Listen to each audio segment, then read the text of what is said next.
Alright, so I'm in my room. My computer is on in front of me. I've got my microphone here. I've got my notepad here. It's open to notes about my podcast. It's time to rewind. Looks like they're on the 45th scene of Memento that starts in color at 99 minutes and 37 seconds, with Leonard putting on Jimmy's clothes and dragging him to the basement, and ends at the end of the movie. There's also a Skype window open. Oh, hang on.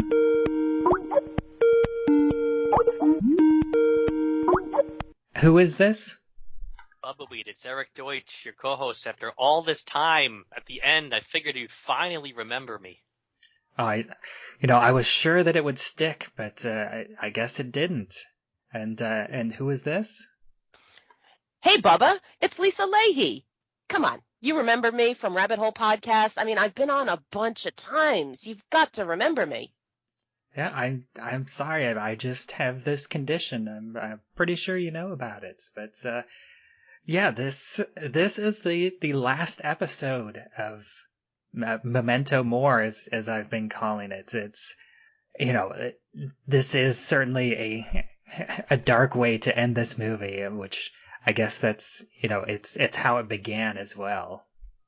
Which is fun, with all of us in a pile talking about our things, and I think it's good. I like that we all get together again. I've missed Eric. I know. It's been so long.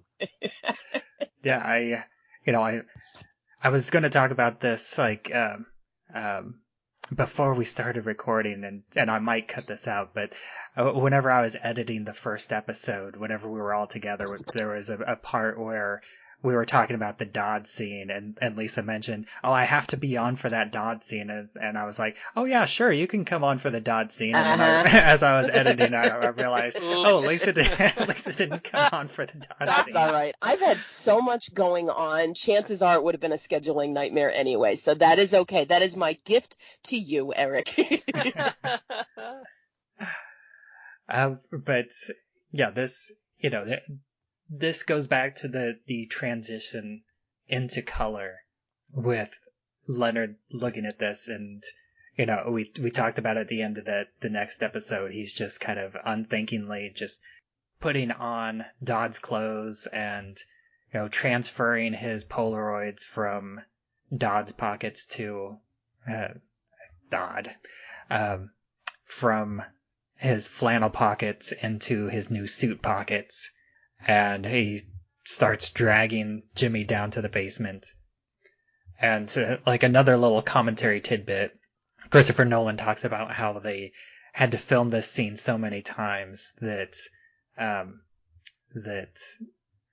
Larry Holden, the actor that plays Jimmy, his legs were bleeding by the end of the day from scraping on the stairs. Oh, Oh, that's funny. That's commitment to the role. Yeah, you got to do it. And then as he's dragging Larry down the stairs, he gives this like death gasp that sounds like Sammy. And honestly, I don't think I've ever clearly heard the Sammy gasp until really listening closely for it this time and like repeating it. And again, going back to the commentary, Christopher Nolan kind of infers that at this point Jimmy wasn't all the way dead, and that's part of why Leonard kind of freaks out in this moment. But I kind of think that it's also that it's more or less could have just been like the air escaping him from his lungs, or it's almost like a Princess Bride situation where he's only mostly dead. That's a wonderful fallback. True love. I'm sorry, did you say Sammy Jenkins? I mean, he's not saying Sammy. It's a death gasp. It's a death gasp, and Leonard hears it as Sammy because Leonard's really messed up. It doesn't make sense. Why the hell would he say Sammy? Right, he was. He's dying, but see, like, the only possible scenario would be because he knows that Leonard is Sammy, but that's just dumb. There's no reason why that would be what he says. So it's just this odd kind of moment. it's you can't really rationalize around it otherwise, and it's just it doesn't make any damn sense. Right. We've said all movie Leonard is possibly one of the most unreliable narrators in movie history. So Right. there's just no way that Jimmy says Sammy here. No, but we have to believe him because that's what he hears. Right. Right. Yeah. Although I did just remember a note that I skipped over in the last black and white scene. That I did notice whenever after Jimmy was supposed to be dead, we get this quick shot, and you can see his chest moving. That's the actor is still breathing, because of course he is. Yeah. I mean, you gotta let that go, though. I mean, think about the number of horror movies where you see somebody blink. I mean, what are you gonna do? Yeah, I mean, you just said how many times they filmed the scene. I mean, the guy keeps holding his breath. He's gonna pass out. I mean, he's bleeding. Poor guy's got to deal with something.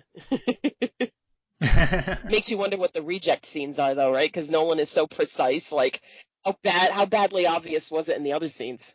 I also wonder if Leonard thought that Jimmy wasn't fully dead and that he was like saying Sammy. Like, why didn't that kind of trigger him to, check or like to give him CPR? Right, because he looks at the photo of Jimmy and he flips out. Oh my God, what have I done? Right. And it's like, well, wait a minute, what have you done? I mean, you know what you've done. You came here to do. Exactly. But I mean, that's a really good point. Like, this is the guy.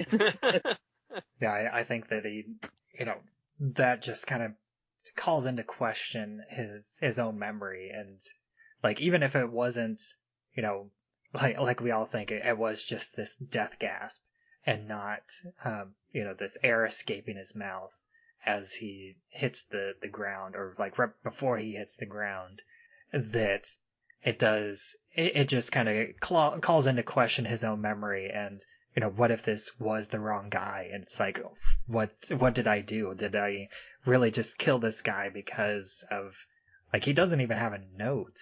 That this is one situation where he's just surprisingly, like, I wonder, well, I guess we don't see what's written on the piece of paper that Teddy gave him.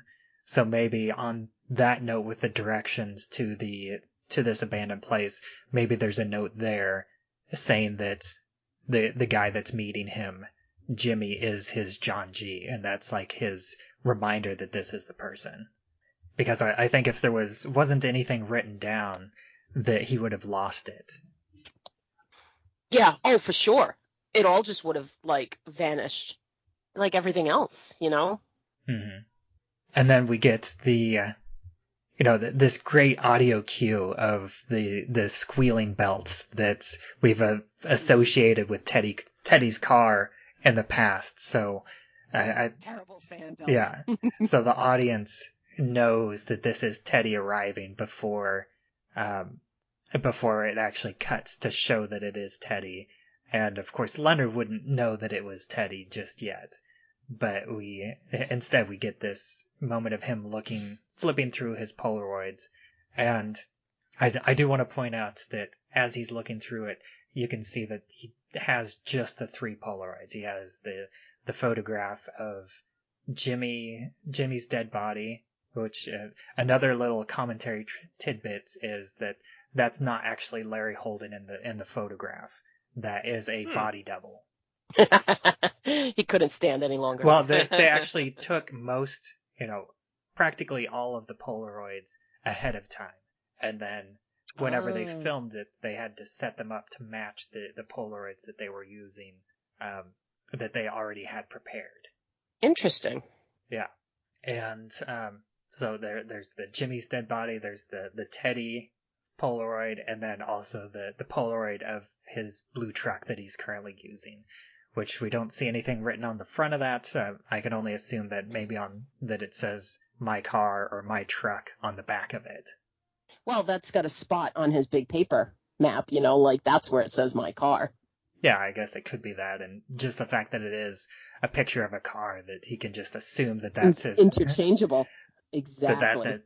That's his current car without having to write down my car or my truck. Mm-hmm. And then, as he goes to to meet Teddy. This is the first time in this movie that Leonard actually uses his condition to his own advantage, where he pretends to be a blank slate whenever he actually does know what had just happened. And like, he doesn't know who Teddy is because he's like searching for information, and the only thing that he has is the picture and his name Teddy. So there's no additional information. He looks at the back, and as the audience, we've come to expect to see the don't believe his lies, but that's not there yet. So he has nothing. Right. So he has nothing to go on about who this Teddy is, other than he's somebody that he does know. Yeah. But I don't think he's had the memory lapse yet, because otherwise, after Teddy comes in and they finally start talking, Leonard remembers the $200,000 in Jimmy's trunk. And so if he had already, right? I think that he has forgotten Teddy, but he's still. Oh, okay, got it. Okay. Yeah, because he hasn't seen Teddy. I don't think Leonard knows anything about the money. No, because he says something to Teddy about, like, what about the $200,000 in the trunk? Yeah. Leonard doesn't say that. Yeah, he does. Yeah. When? Oh, you're gonna make me find the exact second. No, I'm trying to think of when it is. Like, can you approximate for me? Because I've seen this movie so many times. It's like towards the beginning of the conversation with him and Teddy, because he's like, it's after. Oh, that's right, because he says you get half. Yeah, okay. Yeah. But isn't that because it's only because Teddy mentions it, or because Teddy mentions that there's a drug deal? It's not because Leonard remembers there's money in his car. No, because that's the MacGuffin of this whole thing. Yeah, he does still remember this money that he never even pays attention to. Because it's not a cut, because it's just the slow transition into color. I think we can expect that Leonard hasn't had a full memory break yet. I think that he doesn't remember Teddy because Teddy was at the beginning of the car ride here. And so he's definitely lost the memory of Teddy, but I think during this point he still remembers everything that happened in the previous scene, because this wasn't a cut, it was a transition. And so I do think that Leonard still he remembers that he's the one that killed Jimmy, and I think he remembers more or less everything that Jimmy told him about the $200,000. Sure. Okay. But now, why does Teddy say he doesn't know him? Because this is a major error that Teddy makes here, which ultimately leads to his own demise, because Leonard pretends he doesn't know him. So Teddy goes along with it. But Teddy knows Leonard just took his Polaroid very recently. Teddy usually over the course of the movie has said, yes, I know you. You tell me these stories all the time. In this specific instance, I'm not sure why he says, no, I don't know you, because the problem is saying, no, I don't know you is what pisses off Leonard, and what ultimately gets Leonard to write, don't believe his lies on the back of the photo. Yeah. You're absolutely right. Like, that's the linchpin. Yep. Like, that's where he really screws himself, because he lies to him, and he's like, well, everything else you're now going to say to me, I'm going to disregard. Exactly. Yeah, that's definitely, a huge error on Teddy's part, although I do think that it's a character error rather than a movie error. Oh, yeah, I agree. It's definitely a character error. And, yeah, it's, he does, I think he's very good at trying to roll with the punches, because, he starts out pretending to be, he starts out in cop mode, and he's like, I'm a cop. I'm going to help you. And and it's probably everything that's been going on before. Again, he just goes into cop mode because he's like, okay, I got to do the cleanup. That's kind of it at this point. And I think maybe it's he's used to just being with Leonard being easier to deal with if he thinks that he's a cop, and then he is generally good at going into damage control if he does get called out. Or if he's used to Leonard losing his Polaroid often. Yeah, but that's just it. Like, I feel like Teddy has absolutely no fear coming into this moment, because this is his, muscle memory. Okay, I got to get in, I got to clean up his mess, and then I got to get him out of here. You know, like, and this is why he spends the entire second part, like the color scenes, trying to get Leonard out because he knows what he's done. Yeah. You know, so I feel like in the past, Leonard has just gone and done whatever. And that's why the whole color section of this film is Teddy trying to get rid of him because he knows what he's done. You know what I mean? Mm-hmm. And so I feel like he doesn't think about what he's doing because Teddy's too focused on, I got to get him buried. Not buried, but like put in the basement. I got to get out of here because, you know, his guys are going to show up looking for him when this money doesn't show up, when the drugs don't show up, et cetera, which is, of course, what the rest of the movie is about. Yeah, and I think in general, Teddy is very good at thinking on his feet and switching gears. And I think telling Leonard what he needs to know at that point in time. And I think that's, again, that does ultimately lead to his demise because he's almost never telling him the entire truth. He's just telling him what he thinks is best to tell him at that point in time, which is why he comes in just telling him that he's a cop and acting like he doesn't know him. And then as soon as he switches gears and gets hit by the camera, and again, going back to the commentary, I love that he talks about how they had a conversation of trying to figure out how he disables Teddy, and they ended up on the camera and realized that was a perfect solution because he's been carrying this camera the entire movie. And not only that, but it's like heavy enough to hurt, like it's solid enough to hurt, but it's not heavy enough to cause any real damage. It just annoys Teddy. Yeah, I love it. It's like, you know, he gets hit in the head and he's like annoyed. Like that's what he's dealing. It's a bit of a put off. Whereas that would piss me off a hell of a lot more than it seems to Teddy. Yeah, and I don't think it's a good idea for Leonard to use the camera. I mean, without that Polaroid camera, I mean, his whole system falls apart, though. Yeah, it's true. Well, at least he didn't hit him hard enough to break the camera, because he can still use it afterwards. I mean, by the early 2000s, it wasn't easy to find a Polaroid camera.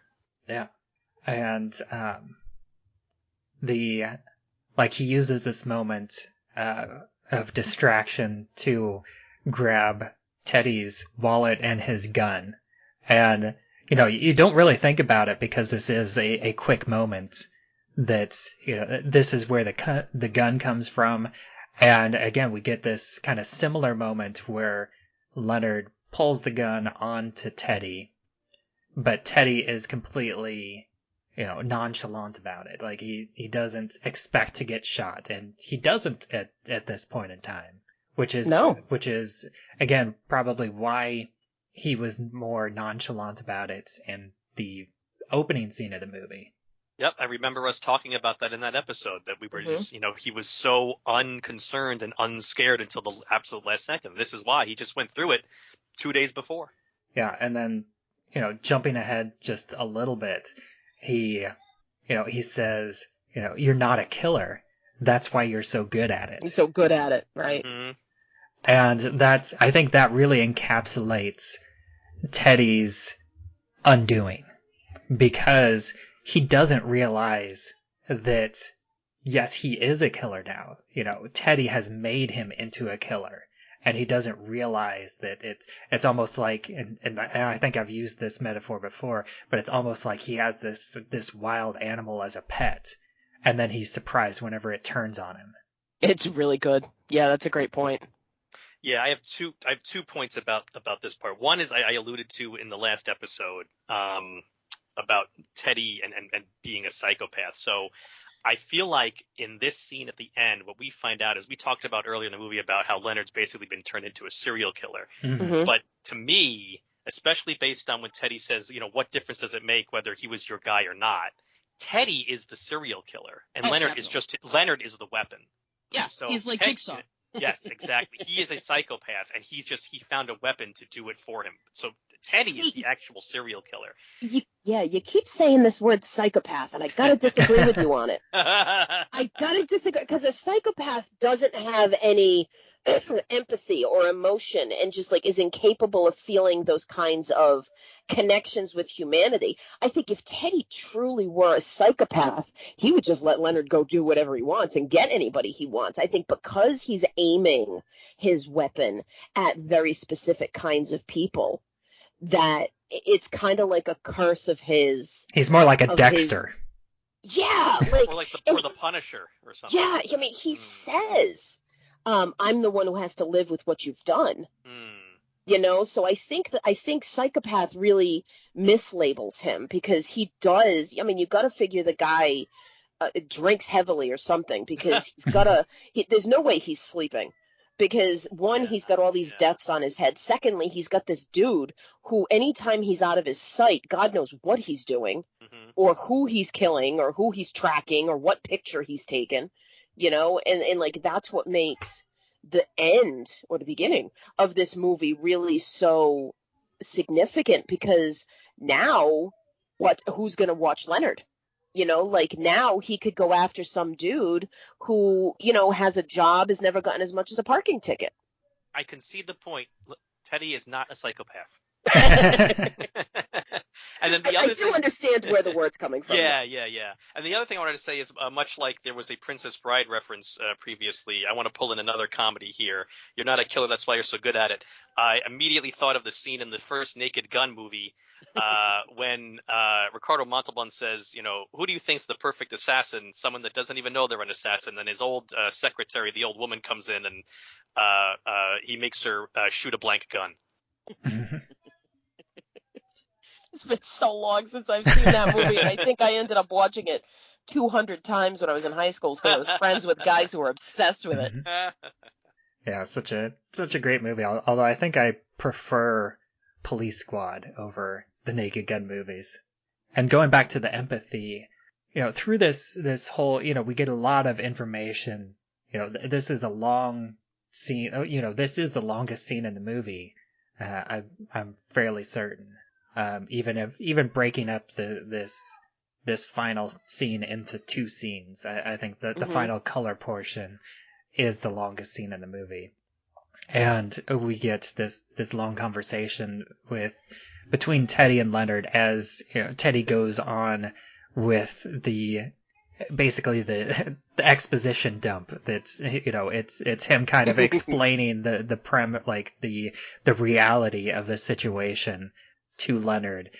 But he's also like, I get a lot of empathy from Teddy especially as he's talking about like the first John G. And, you know, he's talking about how, you know, I was so sure it would stick, but it didn't stick.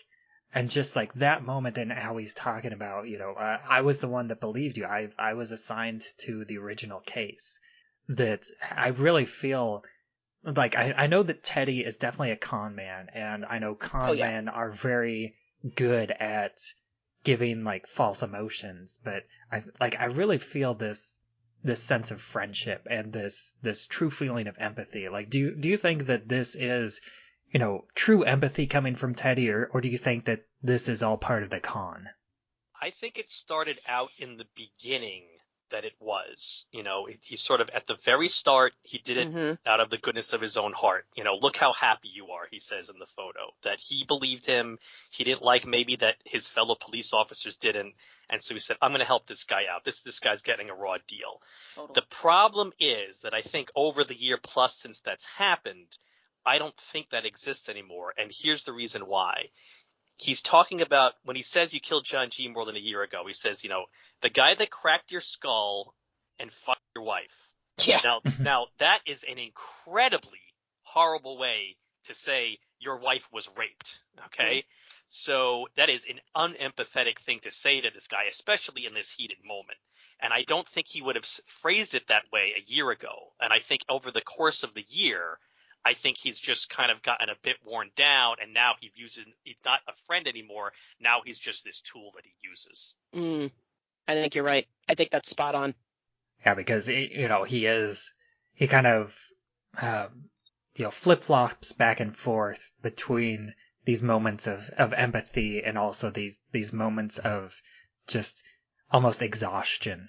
Like, he's just tired of dealing with Leonard's memory BS. You can't say I blame him. I mean, this is now what this entire life is. He's got to live his life and Leonard's life. Yeah, and he does give us this timeline, like Eric mentioned, that this has been going on for over a year now. Yeah. And if you think about it, like this movie takes place over the course of like 4 days, I think. And there's definitely some lead up time that we don't see. So there was maybe a couple weeks, but if you think that potentially each John G investigation could take like maybe a month, 2 months, maybe. That's anywhere from 6 to 12 John Gs. Yeah, that's a lot. Yeah, that definitely feels like enough to get this muscle memory that we see with the attack and the changing clothes. And how many times has Teddy had a very similar conversation to this also? Does this conversation happen after every single John G is killed? I don't think it does, just because maybe it happens some of the time. Like I could see it happen some of the time, and I think other times it's like you get the happy moments where yeah, we did it, and then he resets and then he's back to square one and it's like, okay, now I got to come up with the next John G. And like one other thing that we get is like I mentioned whenever Leonard was looking through his Polaroids earlier that he had 3 Polaroids. And then like in the middle of this conversation, he's looking through the Polaroids and he has the old Polaroid of, the old dirty Polaroid where I didn't catch where, I guess he did have it with him, but like I kind of missed where he pulled that from or why it wasn't in with the stack of pictures. I guess story reasons, because if he had seen that might have, changed his perspective. Oh yeah, I mean, if I saw a picture of myself in that pose looking like that, and I didn't know what was going on, I'd be like, "What the hell did I do?" Exactly. Like, who is this, and where was I, and how much did I have to drink? And going back to Teddy's story, I think it's a good time to go into the whole Sammy Jenkins thing, because I've touched upon this with every single guest, and we've all kind of shared I feel like we've all kind of shared our thoughts on it to a certain extent.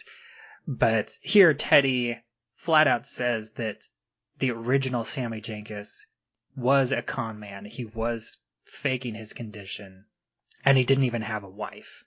Like, how much of that do you think is true? Like, do you think that Teddy is 100% telling the truth, that Sammy didn't really have the condition, and he was faking this condition, and then Leonard has this condition, and then he used that memory to kind of siphon all the bad memories of what happened after and transfer them into Sammy's story? I think it's him. I will always go back to that one flash moment where we have a purely objective narrator. The only moment in the entire film, which is like a frame and a half. It's not even a full second long. Where you see Leonard sitting in the chair where Sammy once was in that nursing home. It's the only time we're not in Leonard's memory and somebody as a third person is showing us, well, here's what's actually going on. And it's this idea where, I really do think Teddy is telling him the truth. And I mean, it's a last ditch effort. It's like, this is what happens. Guy, like, you just won't remember this. And I know you won't remember this because I have to remember this for you. It doesn't stick. Yeah, my opinion has not changed. I think Leonard is definitely is literally Sammy Jenkins or has just transposed the name of Sammy Jenkins. I definitely think it. And even if you look at the 307 mark, one of the memories he has of Catherine, as this is all being spoken about, there is a shot of him walking by her with a sad look on her face that is clearly a mirror of the Sammy Jenkins story when Sammy walks by his wife and his wife looks sad as she tests him. Yeah, although You know. that one I would argue against because I feel like that memory wouldn't stick. Like he wouldn't be able to retain that memory. Like the ones of him giving insulin to his wife, I think those are more likely to be real because those could have come from before the incident.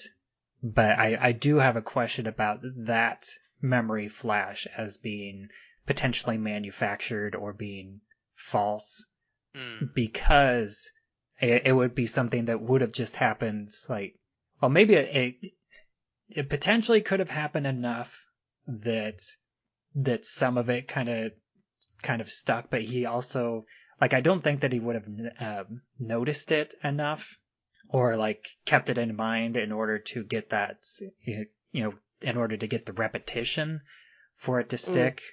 But I do think that that's one memory that doesn't necessarily make sense as something that he would remember even as just a flash, like a memory flash.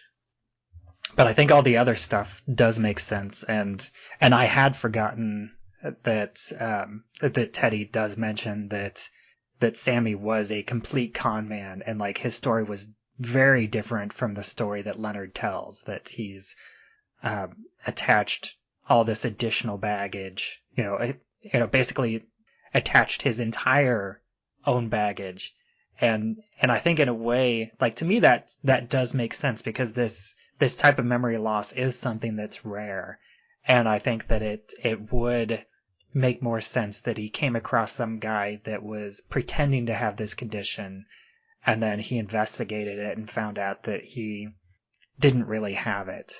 And so that's why he has to keep telling himself that, he never said that Sammy was faking, because he did say that Sammy was faking, and Sammy was faking.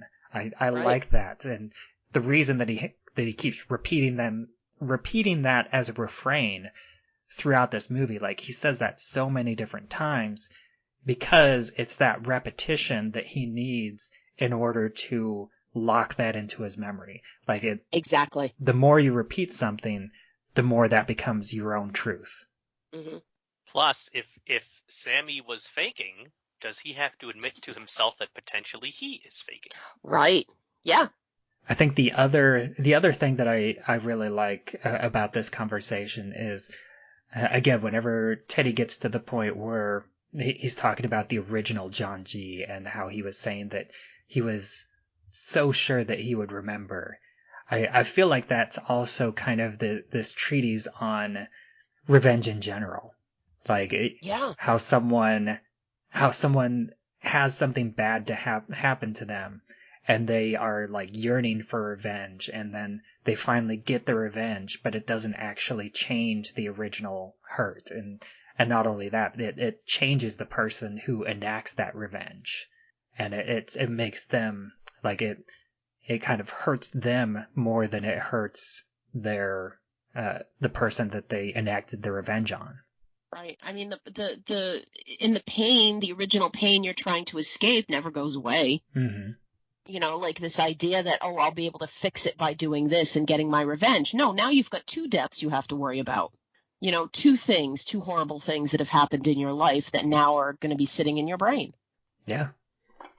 And one other little background moment that I kind of love, but I also kind of don't understand is, as Teddy is talking at some point, he checks, I think it's Leonard's boots, because I believe that Leonard switched shoes with Jimmy, and Teddy is checking the boots to see if they would fit him.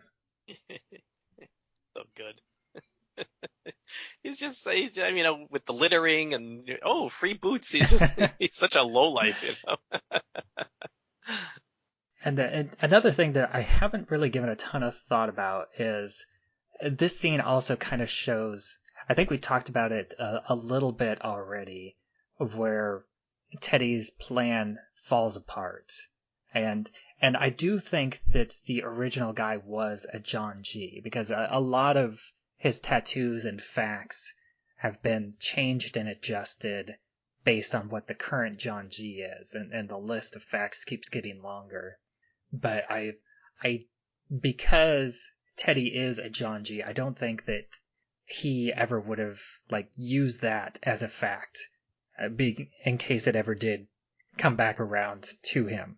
He would have used some other fact that to go into this, and then it just so happens that it was that connection, and then it's now finally coming back around to him. Yeah, this is a real bummer for Teddy that the guy that killed him that he's helping with just happens to also have the same first name and last initial. I mean, that really is a horrendous coincidence there. Oh, definitely. I mean, it's interesting that he says, his name is James F. Grant, John G. And it's like, well, I don't call anyone named James John, and I don't call anyone named John James. I mean, you could mishear a name if you hear someone say John or James, but if you see the name written down, they don't look the same. That's been one of the few things in this movie that's always kind of stuck out to me is he's got the tattoo John G or Jimmy G.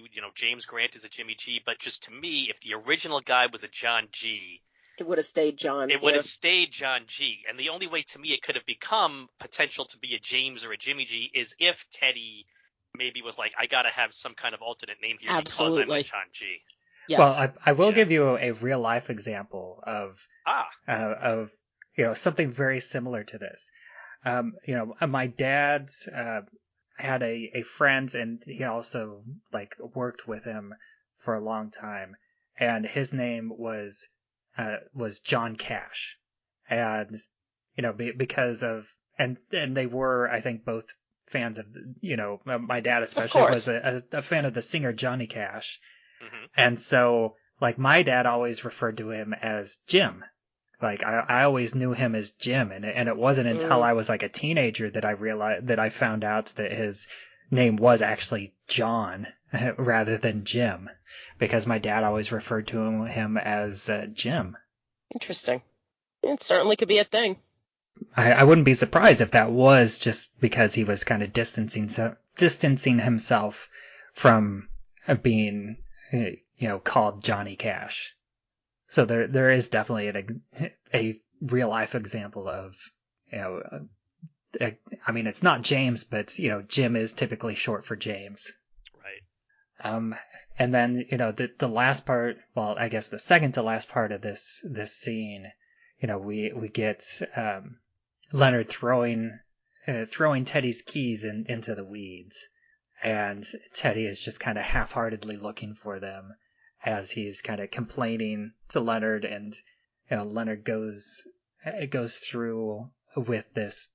He starts out this plan, and I guess before this, because this is connected, Teddy talks about him creating this puzzle that he can never solve. And he brings up that Leonard is the one that took out the pages of the police report, and that Teddy initially gave him a fully complete police report. Yeah, we've talked multiple times, right, about how, Leonard creates his own facts to fit what he is doing with his life right now, and whether the facts are actual truth or not is irrelevant to what he wants to accomplish. Mm-hmm. Right. And I think that it does completely fall into line with how he basically enacts this new revenge plan onto Teddy, because in theory he could have just written, he is the one, kill him, on the back of Teddy's Polaroid, and just immediately carry this out. But instead he gives himself this new puzzle to solve that'll take him a few days. Yeah, keep him occupied. Yeah, and to give him purpose, and he leaves these clues. He just puts the don't believe his lies in order to make everything about Teddy suspect. And then he writes down the license plate. Although I did catch another slight nitpicky plot hole. How does I in the one? Well, that is one, but also, how does he know that he's up to fact 6? That's a good point. That's so true. Because he, as far as we can tell in this scene, like he does take his shirt off to change into Jimmy's Yes. outfit, but I don't think that he has enough time to take another quick look at all the facts on his Scan. tattoo to know that he's up to That's so number great. 6. Yes. And yeah, I did also notice the I and the 1. The SG137IU, and he says that out loud at one point, but he does write down the 1 and the I in the exact same font. And I did go back and look at the tattoo, and the tattoo is actually incorrect.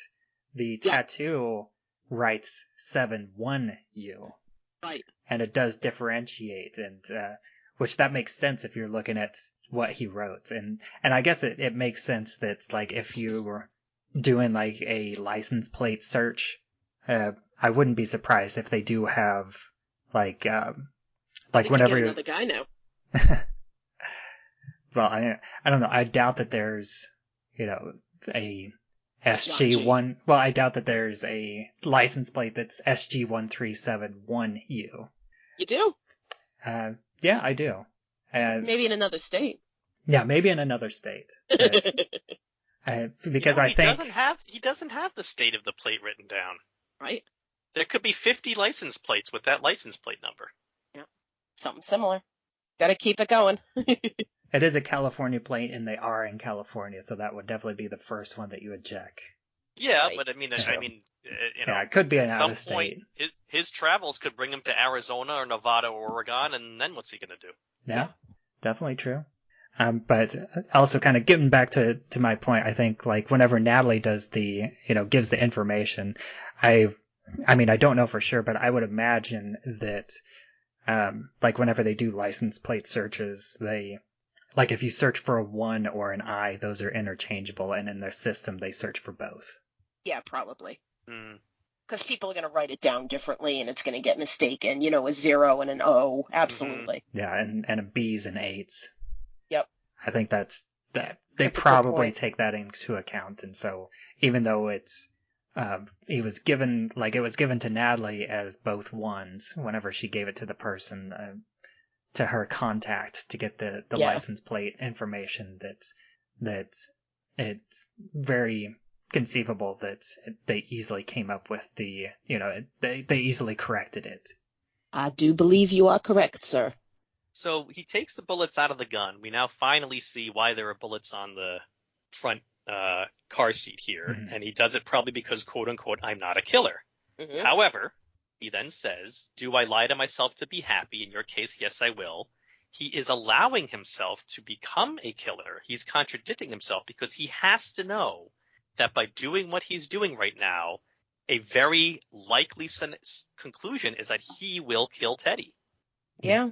Mm-hmm. I mean, I think that just goes into how much he's changed as a person, and just basically like the lies that he tells himself to be happy and to continue to function. That he's lying to himself that he's not a killer, even though he is doing actions like literally right then and there that is making himself into a killer again. And I also think that the way that Teddy behaves during this also gives credence to the fact that Teddy does think of himself as a friend to Leonard. That he's just, he's not like physically stopping Leonard. He's just like, hey, come on, why are you doing this? And just and then just letting him go because, he thinks that he's just going to go and then they're going to meet back up again later, and then things are going to go back to normal. Yeah, I actually somewhat feel bad for Teddy here, where he's like, will you help me find my keys? And I also forgot that, this is Teddy's gun, Teddy's police gun in the trunk of the car, and that's why Teddy doesn't have a gun throughout the rest of the color scenes.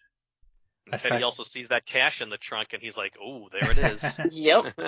And there it goes. And then I think, I've mentioned a couple favorite scenes and moments in this movie of mine. We get the Dodd scene and the Natalie scene, and I think there's like one or two other ones. But I think that this ending scene with Leonard in the car is another one of my, top 5, top 10 scenes in this movie. You enjoy the guy driving down the road with his eyes shut? Oh, God. Drives my students nuts. What's it, about 10 seconds long? He's got his eyes closed there? The kids lose it every single time.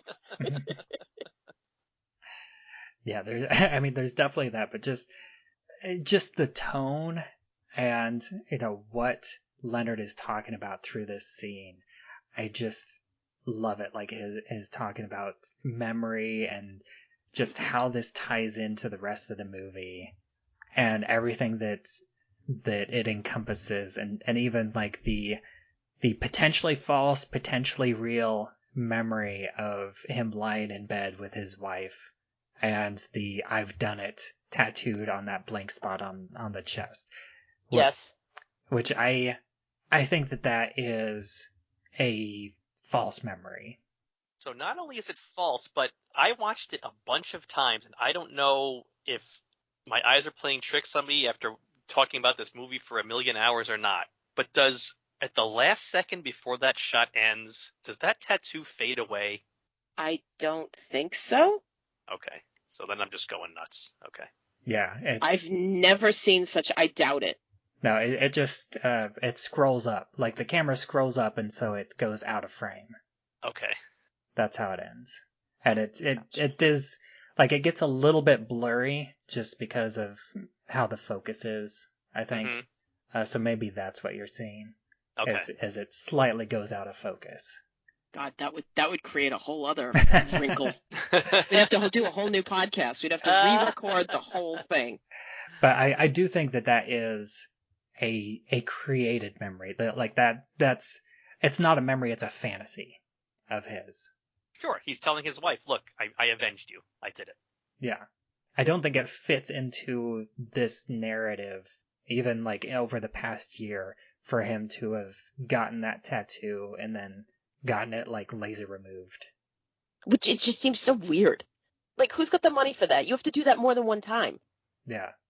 But just like the look on his face and also just the fact that this is fairly clearly a fantasy rather than a memory. Again, that also calls into question every other memory flash that we've seen. Like how much of that were memories, how much of it were fantasies. Again, it just calls into question everything that we've seen as what we've thought of as memory flashbacks. And then it ends with him, seeing the tattoo parlor and just completely slamming on the brakes, coming to a screeching halt. And okay, where was I? Yeah, now where was I? I just, and then, the now where was I, and then cut to credits. Yes. I just absolutely love the ending of this movie. It's excellent. It's so great. It is perfect. It's perfect in my view. Yep. I mean, we've been talking about this for so long, and we've only really come across a couple potential plot holes, and I think only one big one but for the most part, I feel like this movie, really holds up to this deep scrutiny. It is, masterpiece. I think is something that is kind of a sore point for some movie fans. That's people feel like that gets tossed around too often. Some people do, but I really think that this movie is a masterpiece. It is so great from start to finish. It is so well crafted. It's everything in there has a purpose to it. All the characters are so fantastic, and they feel so real, and it's so like they feel like none of the characters are perfect. They are all imperfect characters, but they're perfectly imperfect. Yeah, and they're all wonderful too, because you can't pin down this one's a good guy, this one's a bad guy, this one's all good, all evil. Everybody's got flaws. Everybody has got something driving their lives, and everybody does things selfishly. in this film. Every single person is selfish. Yeah, everybody's working for their own purposes, and they all have good points and bad points. Like nobody is 100% a good guy, nobody's 100% a bad guy. Like even Natalie has her good points because she does help Leonard as much as she's also helping herself, but she does feel like she's helping Leonard in there as well. Mm-hmm. So here is one big question that I still am having trouble wrapping my head around. Maybe I've just been looking at too much of the minutia as we've gone through all of the episodes. It's still not 100% clear to me how Natalie knows that Teddy used Leonard to kill Jimmy. I don't think she does. So then why? So she thinks maybe that Teddy killed Jimmy, and she's going to use Leonard to kill Teddy because she thinks Teddy's the one that killed Jimmy? I think so, yeah. So then what? Okay, because then... Like, I don't think that Natalie knows the specifics, but she just knows that Teddy was involved in Jimmy's death, and that's enough. And it doesn't... But then how does she reconcile then that Leonard is driving Jimmy's car and wearing his clothes? I mean, obviously, he's involved. Yeah, he's involved somehow. I do think that's important because that sequence where she tests him, where he walks into the bar and, I've come to, I found this in my pocket, and she goes, your pocket, it's this scene where you look carefully at voice tone and how all of this works. And, I think through that sequence when she tests him with the beer, I think she realizes he really really is authentic and doesn't know what he's doing. So I think at that point she takes it from him. Yeah, and I do think that they build this, that she develops this sympathy towards him as a person because they spend a lot of time together on screen, and also they spend at least some time off screen that we don't see. And I do think that, she might not fully forgive him for his involvement, but I do think that there is some level of sympathy or empathy for what he's going through, that she doesn't 100% blame him. But I think that comes to the end of this movie. I mean, I don't have any notes about the credits because they're credits. I'm someone that typically always sits through the credits, at least whenever I'm in a movie theater, not so much whenever I'm watching it on home video. But I've tried to cover all the actors as they've come up throughout the movie.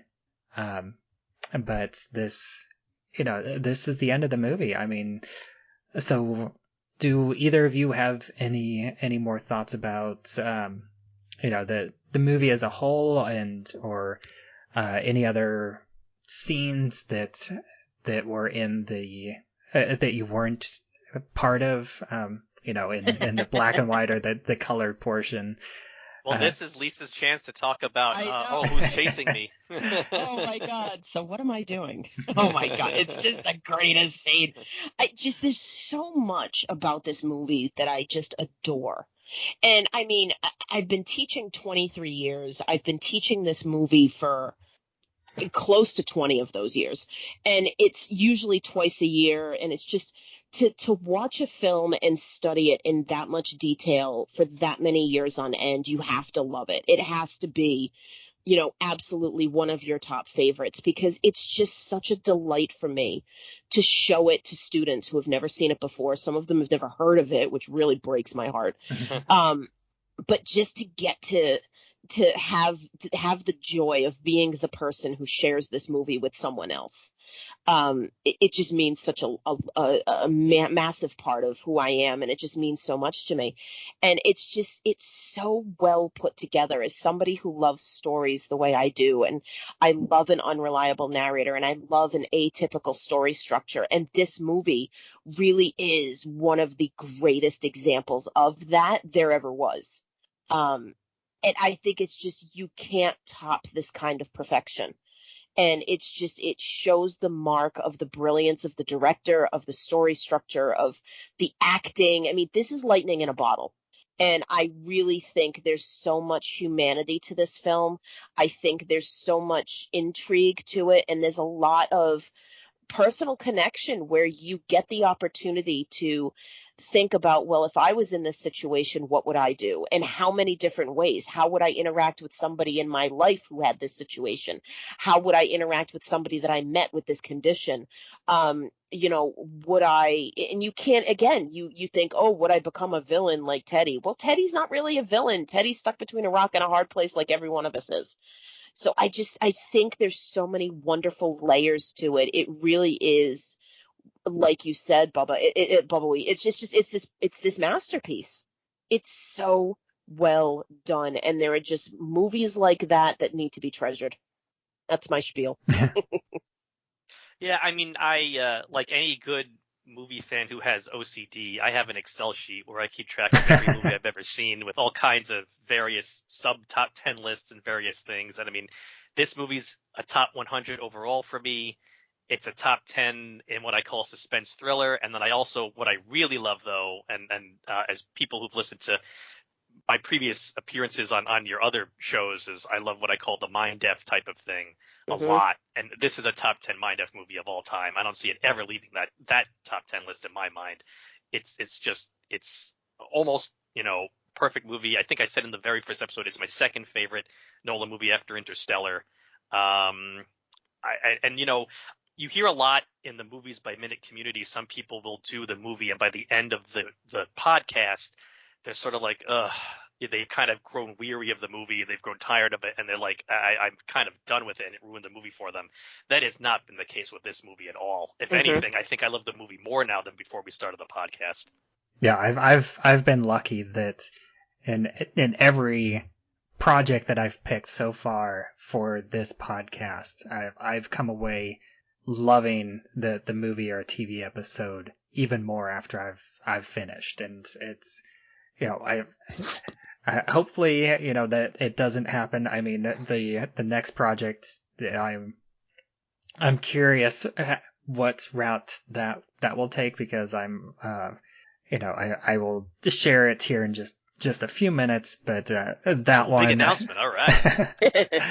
That one I'm not entirely sure it will hold up as much. I think that it'll be the first one where I can poke a lot of holes into it and really come across with some criticism. But time will tell on that. But yeah, everyone and this one too. I just love it even more, and just every detail that I never noticed. And I do hit a plot hole every now and then, but for the most part, like, for every plot hole that I find, there is like 5 details that I never noticed that are, whenever I find them, they're like, wow, that's incredible that it was put into it. I think this one especially, like, I think I always, like, kind of unconsciously recognize the similarities between the attack on Jimmy and the attack on Teddy. But going through, like, last night, whenever I was taking the notes and coming up with these screenshots, it just really impressed me how much they are so mirrored. It's almost like the exact same motions in some of the moments between those two attacks, and it's just really incredible how they pulled that off, and how it's something that you might notice on an unconscious level, but you might not. But it's unlikely that you would notice it on a conscious level unless you're studying it like we're doing here.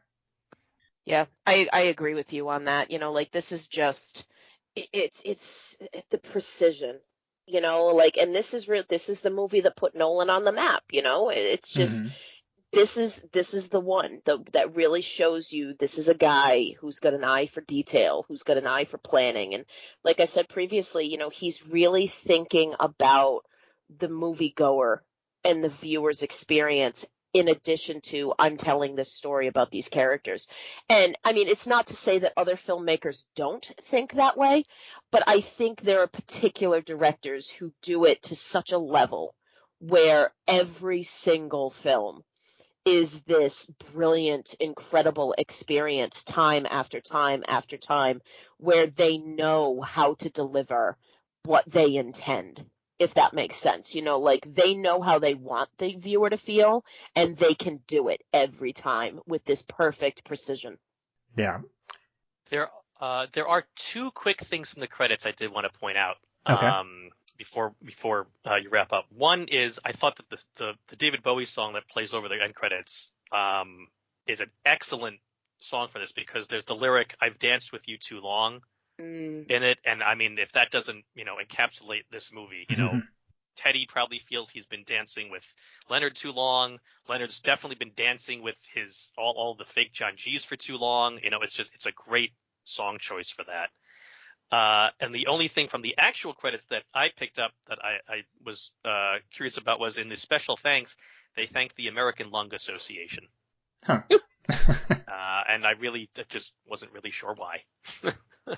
That is interesting. I'm trying to come up with why. I don't know. I mean, we see Bert smoking at one point in the movie. That's about it. Yeah. But I do have one final quick question for Lisa. You've mentioned that you've taught this movie so many times, so you've kind of looked at this with a critical eye, many more times than the average person. So I am curious, is there anything that we kind of discovered or any sort of revelation through being a part of this podcast that you never noticed about this movie before, that you would potentially incorporate into future lesson plans? Yeah, I think what I would probably bring up are, something that you mentioned today about the blue truck and the flannel shirt. Did those exist? Did those belong to a previous John G? I think that's a really cool layer to add to this, because I do, based on our study of the short story and how they really come to find out what's going on with that, it's kind of easy to bridge then into the discussion of, well, now what? Now that Teddy's not with us, what is Leonard likely to do? Because in the short story, you never know. We know he's in California, which is a really big state. And so he's got a lot of ground to cover. He's got a lot of time to take care of whatever it is he's going to take care of. But in the short story, he's never given a specific geographical location. And there are only small hints that he's moving. And so what I frequently do is I talk to the students about, in our debrief, because what I do is give them a Socratic seminar. So it's just one big open conversation that I try to stay out of, and I typically fail. Where they have to talk it through. So what I do is I write little questions down on Post-it notes and I pass it to a student and they pretend it's theirs. But they work through it. So in the debrief afterwards, I say, okay, so now how do you know where he is? Well, he's in a hospital room. And I say, okay, sure, but which one? And they were like, well, what do you mean? I said, are they the same one each time? Is it a different motel room? And they eventually get to the point that, yeah, these are all different locations. And I say to them, okay, so now finish this out. He's in the back of a cop car, right? Because it's either a taxi or a cop car, and because the guy's not turning around, we decide it's a cop car. Not to mention, handcuffs and stuff. But I said, okay, so now what? And they say, okay, so he gets brought to jail. I said, all right, and then what?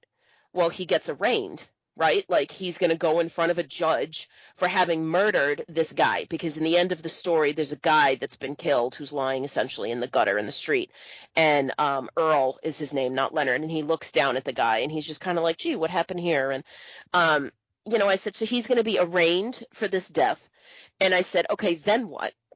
And so, all right, so now he has to go to trial. I said, yeah, but is he competent to stand trial? Oh, okay, good point. So then they're not going to put him on trial for murder, because you can't put a guy in prison who doesn't know that he even committed the murder. I said, so it's likely he'll be put into a mental facility.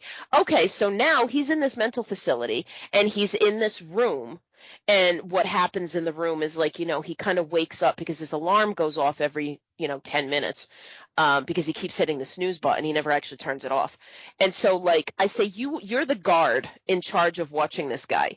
And let's say you're that dedicated to your job that you only watch this guy. So you look in the window of this guy in the room. And he gets out of bed and he wanders around the room and he goes into the bathroom and he comes back and eventually he lies down again. He falls asleep. He wakes up. He wanders around the room. He's looking at these pictures on the wall. But basically, this goes on all day, every day, for weeks on end. I said, there's going to come a point when you start slacking at your job. Because this guy never tries the door. This guy's never actually going to get out. Maybe one day when you go to bring him his meal, you forget to lock the door. Like we're human. There's a day when you get distracted because somebody calls you down the hall because there's an emergency. And then how many times before Earl tries that door and gets out? Like we go through this scenario of what happens next. How does he keep getting out? And then the other thing the kids bring up is they say, yeah, but what they're going to find out that this guy escaped. And I said, okay, but when does the story take place? You're all assuming in 2020, 2023 that we've all got cell phones and these sophisticated computers. Who's to say he's in a big city?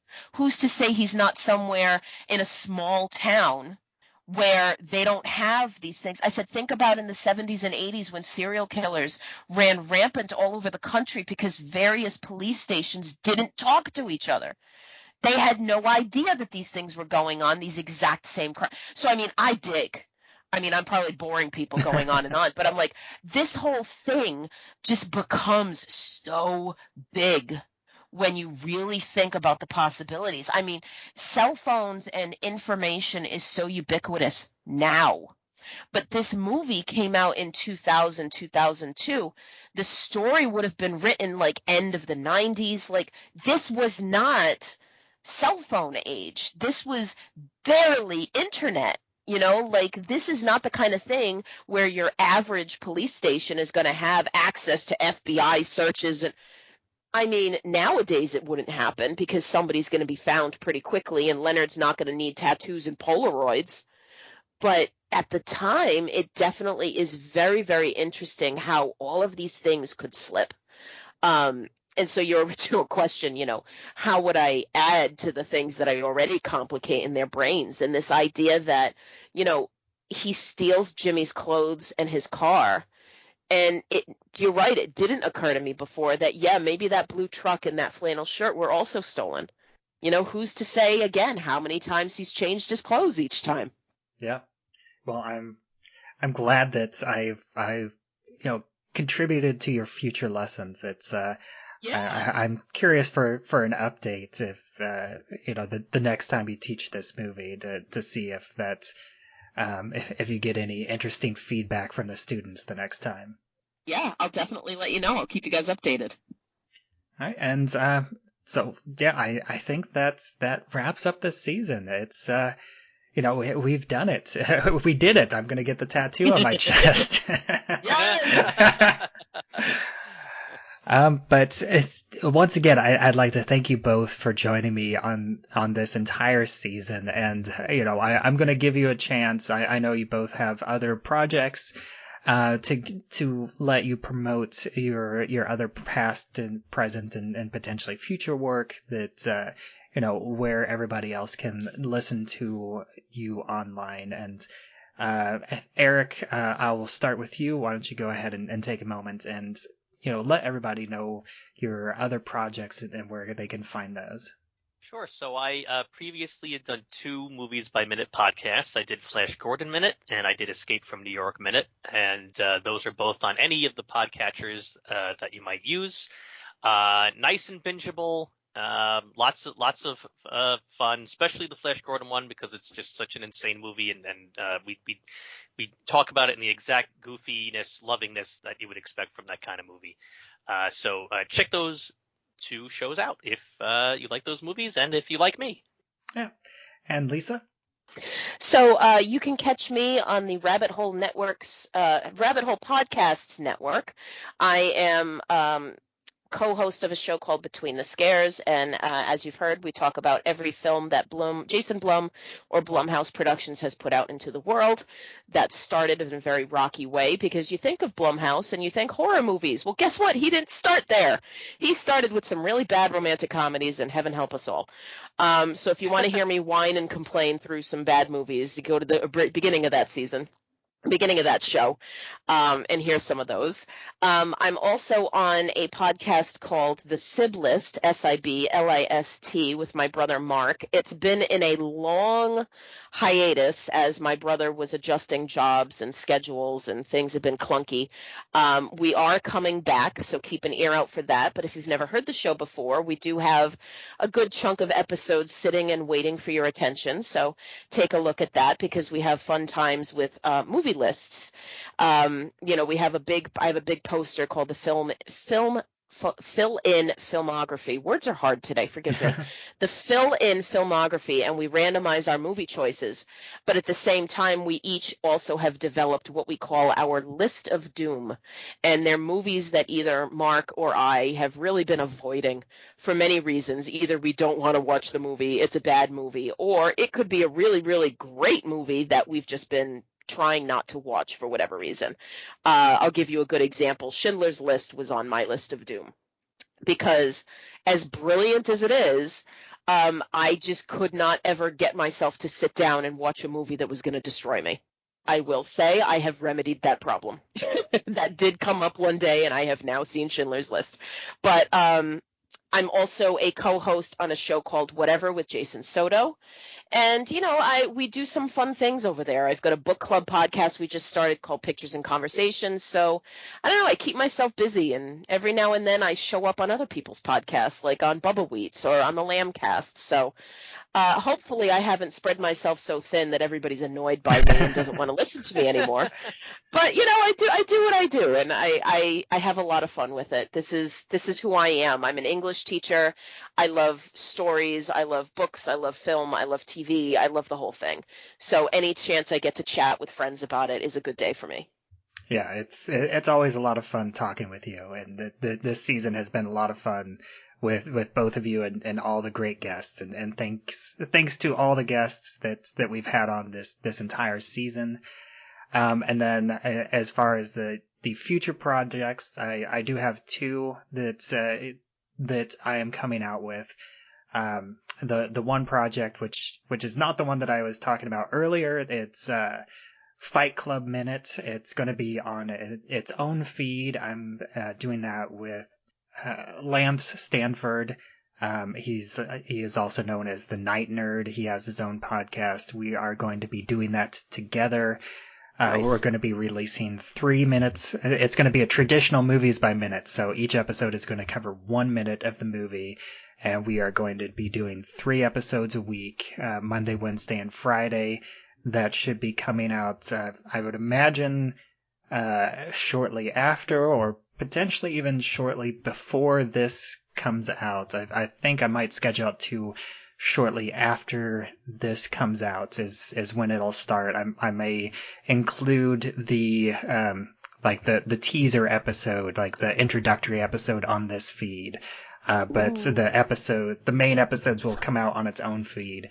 And then the next movie that I'm going to be doing for this, and this feed for It's Time to Rewind is 50 First Dates. And that one I expect to not hold up to scrutiny as much as the past projects. And at this point, I still haven't decided on an exact release schedule, but it will only be like 1 episode a week, or potentially even 1 episode every other week, because the next traditional season will probably not start until after Fight Club Minute has finished. So I am going to try and stretch out the 50 First Dates and maybe a few other bonus episodes on like Finding Nemo and Finding Dory, because of course they're all connected with the same type of memory loss. But in order to keep some fresh content here on this feed, while my focus will be on Fight Club Minute. So if you don't follow me over to Fight Club Minute, you will still have new episodes to listen to here on this feed on It's Time to Rewind. And as always, I have been Bubbawheat, and this show, It's Time to Rewind, is available on all the podcatchers out there. You can also join us on our Facebook group where you can discuss episodes as they come out, and you can also see, supplemental content occasionally as they relate to some of the episodes I'll be sharing on that Facebook group, and you can also be aware of the future seasons as they come out, and other projects will also be shared in that Facebook group. And there is no next time. So Oh. what? So what was I doing?